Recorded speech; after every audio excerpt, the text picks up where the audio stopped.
Hola, ¿qué tal? Mi nombre es Minerva Valiero Jurado. Soy estudiante del quinto semestre de la licenciatura en Nutrición Aplicada de la Universidad Abierta y a Distancia de México.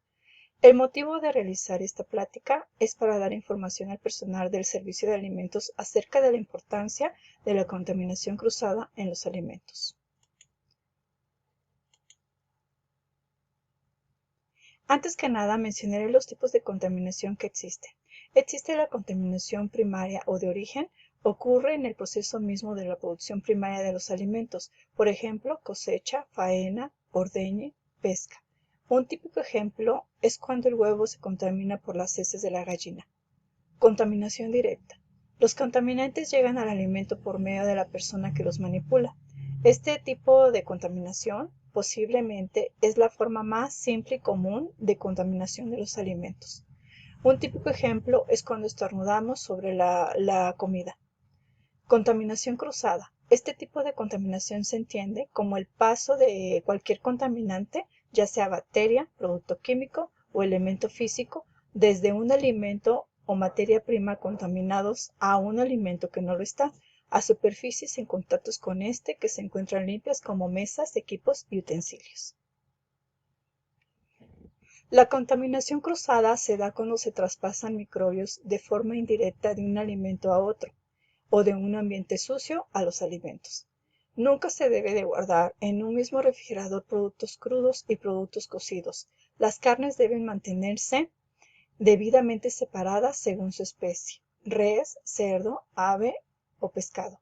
Esta separación se puede hacer con recipientes lavables o bolsas plásticas de calidad alimentaria.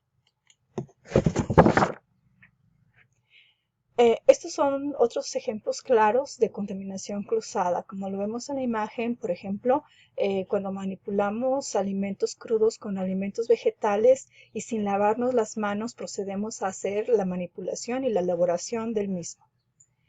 Otro ejemplo es cuando utilizamos las mismas tablas de corte y cuchillos o utensilios de cocina, tanto para alimentos crudos o cocidos o alimentos vegetales. ¿Cómo evitar la contaminación cruzada? Estos son algunos puntos importantes que se deben de tomar en cuenta para evitar esta contaminación. Lavarse bien las manos después de ir al baño, después de manipular carne cruda o vegetales sin lavar y sin desinfectar, y sobre todo antes de comer alimentos. Los utensilios, tablas de corte y el material que hayan estado en contacto con productos crudos siempre deben limpiarse y desinfectarse después de su uso. Las zonas de trabajo con alimentos crudos han de estar siempre separadas de las zonas de trabajo con alimentos cocinados y precocinados. Si esto no fuera posible, los dos tipos de operaciones se harán en tiempos distintos, limpiando y desinfectando entre ambas tareas. Evitar uso de tablas de madera para picar. Es mejor usar tablas de plástico. Usar trapos de cocina distintos, unos para lavar y otros para secar o, en su defecto, toallas de papel.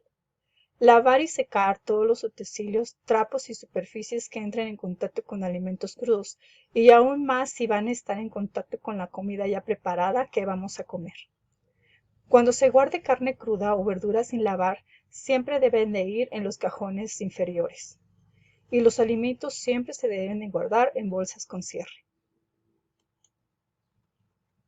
Efectos de la contaminación cruzada. Los principales efectos de la contaminación cruzada son las enfermedades llamadas enfermedades de las setas, enfermedades de transmisión de alimentos.